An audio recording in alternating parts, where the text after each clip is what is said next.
नमस्कार जय जगन्नाथ आम चैनल को आपण मानकु बहुत बहुत स्वागत। सांग माने वर्तमान चली श्रावण मास।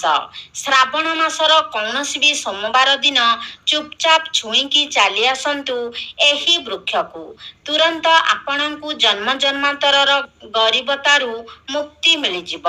खुशी रे पूरी उठिब आपणक घर परिवार।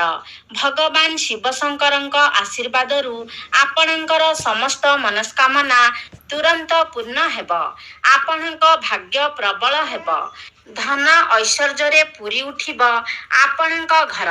श्रावण मासर सोमवार रे ଯେଉଁ भी व्यक्ति एही वृक्ष को छुई देब ताकू केबे भी धनवान हेबारू अटकाई पारिबे नाही। से व्यक्ति उपरे सर्वदा महादेवंकर कृपा दृष्टि रहिब।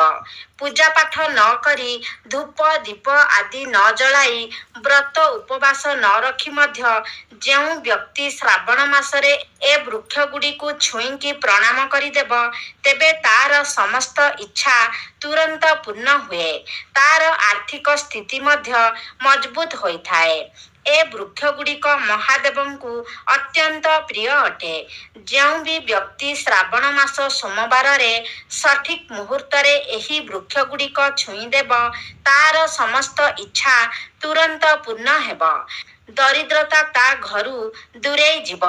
एही वृक्ष गुड़िक भगवान शिव शंकरଙ୍କର विशेष आशीर्वाद प्राप्त करिछंती। एही वृक्ष गुड़िकु महादेवंकर स्वरूप बोली कुहा जाए। एही भिडियो रे कुहा जाइथिबा वृक्ष गुड़िक मध्यरू कौनसी गोटिए वृक्ष को भी आपण श्रावण सोमवार दिन छुईकी प्रणाम करिवे तेबे आपणक जीवन रे थिबा समस्त कष्ट जंत्रणा दूरेई जीव। आपणकर किछि भी मनस्कामना थाउ ना काहिंकी ताहा सबु पूर्ण हेब। जदि आपण लंबा समय धरी चाकरी खोजुछंती तेबे एही उपायटी कला परे आपण निज मनपसंदर चाकरी पाइजिबे। आपणक बंद पड़िथिबा व्यापार पुणी थरे चालू होइजिब। आपणक जीवन रे धन आगमनर नुआ नुआ रास्ता खोलिजिब। आपणक संचित धन रे वृद्धि घटिब। आपणक भाग्य प्रबल हेब एवं आपणक हितरे जीव। भगवान शिव शंकरଙ୍କ कृपारू आपणकर मंगल प्रमाणित हेब। सांग माने श्रावण मासकु सनातन धर्म रे अत्यंत पवित्र मास बोली कुहा जाए।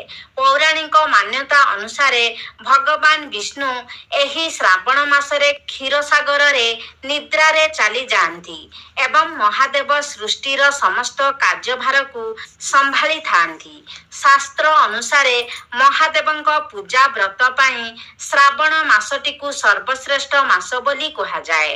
देश विदेशर लोक माने मध्य श्रावण सोमवार व्रतटी को निष्ठार सह पालन करिथांती। श्रावण मासर प्रत्येक सोमवार गुड़िकरे लोक माने ब्रह्म मुहूर्तरू उठी पूरा दिन व्रत उपवास रखती। ଯେଉଁ भी व्यक्ति उपरे महादेव प्रसन्न हुअंती तार जमराज मध्य किछि भी क्षति करि पारंती नाही। सांग माने जदि किछि कारणवशतः आपण श्रावण मासर प्रत्येक सोमवार गुड़िकरे व्रत रखि पारु नाहंती तेबे चुपचाप श्रावण मासर सोमवार दिन गुड़िकरे एही वृक्ष को छुईकी प्रणाम कले साक्षात महादेवंकर कृपा और आशीर्वाद आपण प्राप्त करिवे। एही वृक्ष गुड़िक विषय रे शिव पुराण रे मध्य विस्तार भावरे वर्णित अछि। सांग माने हजारे वर्ष आगरू गछलता को मनुष्य पूजा करी आसुछि।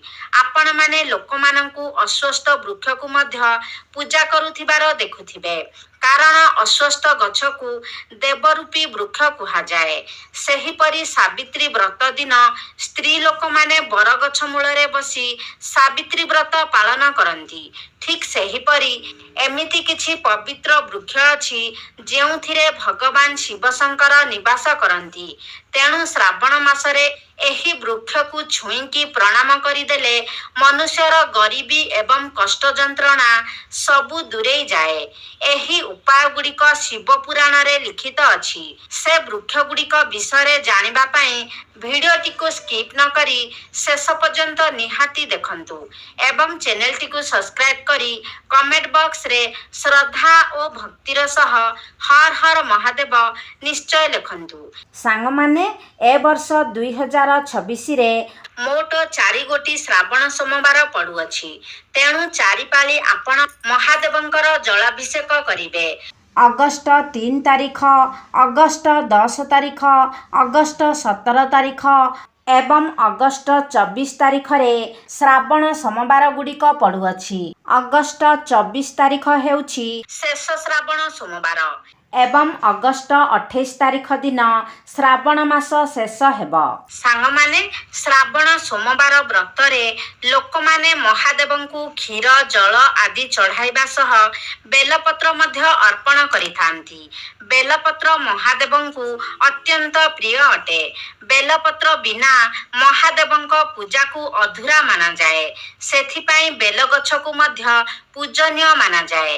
ସାଙ୍ଗମାନେ, ଯଦି ଆପଣ ମହାଦେବ ଏବଂ ମାତା ପାର୍ବତୀଙ୍କର କୃପା ଓ ଆଶୀର୍ବାଦ ଚାହୁଁଛନ୍ତି, ତେବେ ଆପଣ କ'ଣ କରିବେ ନା ଶ୍ରାବଣ ସୋମବାର ଦିନ ବ୍ରହ୍ମ ମୁହୂର୍ତ୍ତରେ ଉଠି ଗାଧୋଇ ଶୁଦ୍ଧ ପବିତ୍ର ହୋଇସାରି ଶିବ ମନ୍ଦିର ଯିବେ ଏବଂ ମହାଦେବଙ୍କୁ କ୍ଷୀର, ଜଳ ଚଢ଼ାଇ ସାରି ଆପଣ ମନ୍ଦିର ପାଖାପାଖି ଥିବା କୌଣସି ବେଲଗଛ ମୂଳକୁ ଯାଇ ସେ ବେଲଗଛ ମୂଳରେ ଗୋଟେ ଲୋଟା ଜଳ ଅର୍ପଣ କରିବେ ଏବଂ ସେହି ବୃକ୍ଷକୁ ଛୁଇଁକି ପ୍ରଣାମ କରିବେ ଏବଂ 108 ଥର ଓମ୍ ନମଃ ଶିବାୟ ମନ୍ତ୍ରର ଜପ କରିବେ। କାରଣ 108 ସଂଖ୍ୟାଟି ମହାଦେବଙ୍କୁ ଅତ୍ୟନ୍ତ ପ୍ରିୟ ହୋଇଥାଏ। ଯଦି ଶ୍ରାବଣ ମାସର ପ୍ରତ୍ୟେକ ସୋମବାର ଦିନ ଆପଣ ଏହି ଉପାୟଟି ପାଳନ କରିନେବେ, ତେବେ ନିଶ୍ଚିତ ହିଁ ଭୋଳା ବାବା ଆପଣଙ୍କ ଉପରେ କୃପା ବର୍ଷା କରିବେ। ସାଙ୍ଗମାନେ, ଯଦି ଆପଣ ସବୁବେଳେ ରୋଗଗ୍ରସ୍ତ ରହୁଛନ୍ତି, ଟଙ୍କା ଖର୍ଚ୍ଚ କରି କରି ଆପଣ ଥକିଗଲେଣି, ତେବେ ଆପଣ କ'ଣ କରିବେ ନା ଶ୍ରାବଣ ମାସର ଯେକୌଣସି ବି ସୋମବାର ଦିନରେ ସକାଳୁ ଉଠି ଗାଧୋଇ ସାରି ଗୋଟେ ଲୋଟା ଶୁଦ୍ଧ ଜଳ ନେଇ ଶମୀ ବୃକ୍ଷରେ ଅର୍ପଣ କରିବେ। ଏହାପରେ 108 ଥର ଆପଣ ଭଗବାନ ଶିବଙ୍କ ବୀଜମନ୍ତ୍ରକୁ ଜପ କରିବେ। ଭଗବାନ ଶିବଙ୍କ ବୀଜମନ୍ତ୍ର ହେଉଛି ଶ୍ରୀ ଶିବାୟ ନମସ୍ତୁଭ୍ୟମ୍। ଏହାପରେ ସେ ବୃକ୍ଷକୁ ଛୁଇଁକି ପ୍ରଣାମ କରି ନିଜ ଘରକୁ ଚାଲି ଆସିବେ। ଏହାପରେ ଆପଣଙ୍କ ଉପରେ ଲାଗିଥିବା ସମସ୍ତ ଦୋଷ ଏବଂ କୁଦୃଷ୍ଟି ସମାପ୍ତ ହୋଇଯିବ। ଆପଣ ଧୀରେ ଧୀରେ ସୁସ୍ଥ ହୋଇଯିବେ। ମହାଦେବଙ୍କର କୃପା ଓ ଆଶୀର୍ବାଦ ଥିବା ଲୋକର ଜନ୍ମ ମଧ୍ୟ କିଛି ବିଗାଡ଼ି ପାରେ ନାହିଁ। ସାଙ୍ଗମାନେ, ଶମୀ ବୃକ୍ଷକୁ ମଧ୍ୟ ପୂଜନୀୟ ମାନାଯାଏ। ଯେଉଁ ବି ବ୍ୟକ୍ତି ସୋମବାର ଦିନ ଗୋଟେ ଲୋଟା ଜଳରେ ଶମୀ ବୃକ୍ଷର କିଛି ପତ୍ର ମିଶାଇକି ମହାଦେବଙ୍କ ଉପରେ ଅର୍ପଣ କରେ, ତେବେ ସେ ବ୍ୟକ୍ତିର ସମସ୍ତ ମନସ୍କାମନା ତୁରନ୍ତ ପୂର୍ଣ୍ଣ ହୁଏ। ଶମୀ ବୃକ୍ଷରେ ମହାଦେବଙ୍କର ସହ ଶନିଦେବଙ୍କର ମଧ୍ୟ ବାସ ହୋଇଥାଏ। ସାଙ୍ଗମାନେ, ଯଦି ଆପଣ ଚାହୁଁଛନ୍ତି କି ଆପଣଙ୍କ ଭାଗ୍ୟ ସର୍ବଦା ଆପଣଙ୍କ ହିତରେ ଯାଉ ବୋଲି, ଆପଣଙ୍କ କୁଣ୍ଡଳୀରେ ନବଗ୍ରହ ଆପଣଙ୍କର ସାଥ ଦିଅନ୍ତୁ ବୋଲି, ତେବେ ଆପଣ କ'ଣ କରିବେ ନା ଶ୍ରାବଣ ସୋମବାର ଦିନ ଶିବଲିଙ୍ଗରେ କ୍ଷୀର କିମ୍ବା ଜଳ ଚଢ଼ାଇ ସାରି ନିଜ ଘର ପାଖାପାଖି ଥିବା ଅଶୋକ ବୃକ୍ଷ ନିକଟକୁ ଯାଇ 1 ଲୋଟା କଞ୍ଚା କ୍ଷୀର ସେ ଅଶୋକ ବୃକ୍ଷରେ ଅର୍ପଣ କରିବେ ଏବଂ ଏହାପରେ 108 ଥର ଓମ୍ ନମଃ ଶିବାୟ ହର ହର ମହାଦେବ ମନ୍ତ୍ରର ଜପ କରିବେ। ଏତିକି ଉପାୟ ଶ୍ରାବଣ ମାସ ସୋମବାର ଦିନ କରିନେଲେ ଆପଣଙ୍କର ଦୁର୍ଭାଗ୍ୟ ସୌଭାଗ୍ୟରେ ବଦଳିଯିବ। ଏହା ଛଡ଼ା ସାଙ୍ଗମାନେ, ଅଶ୍ୱତ୍ଥ ଗଛରେ ମଧ୍ୟ ବ୍ରହ୍ମା, ବିଷ୍ଣୁ ଏବଂ ମହେଶ୍ୱରଙ୍କର ବାସ ହୋଇଥାଏ। ଯଦି ଆପଣ ନିଜର ଦୁର୍ଭାଗ୍ୟକୁ ସୌଭାଗ୍ୟରେ ବଦଳାଇବା ପାଇଁ ଚାହୁଁଛନ୍ତି ତେବେ ଆପଣ କ'ଣ କରିବେ ନା ଶ୍ରାବଣ ସୋମବାର ଦିନ ସକାଳୁ ଉଠି ଗାଧୋଇ ଶିବ ମନ୍ଦିର ଯାଇ ଶିବଙ୍କ ପୂଜାର୍ଚ୍ଚନା କରିବେ। ଏହାପରେ ଆପଣଙ୍କ ଘର ପାଖାପାଖି ଥିବା ଅଶ୍ୱସ୍ଥ ବୃକ୍ଷ ନିକଟକୁ ଯାଇ 11 ଥର ଅଶ୍ୱସ୍ଥ ବୃକ୍ଷର ପରିକ୍ରମା କରିବେ। ଏହାପରେ ସେ ଗଛ ମୂଳରେ ଛିଡ଼ା ହୋଇ 108 ଥର ମହାଦେବଙ୍କ ବୀଜ ମନ୍ତ୍ରକୁ ଜପ କରିବେ।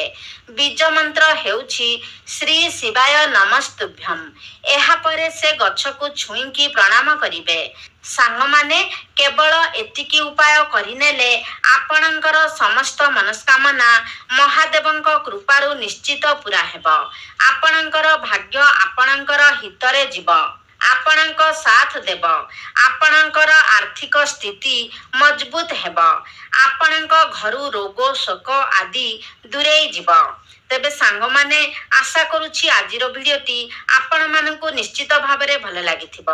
ଯଦି ଭଲ ଲାଗିଛି ତାହେଲେ ଲାଇକ୍ କରନ୍ତୁ, ସେୟାର କରନ୍ତୁ।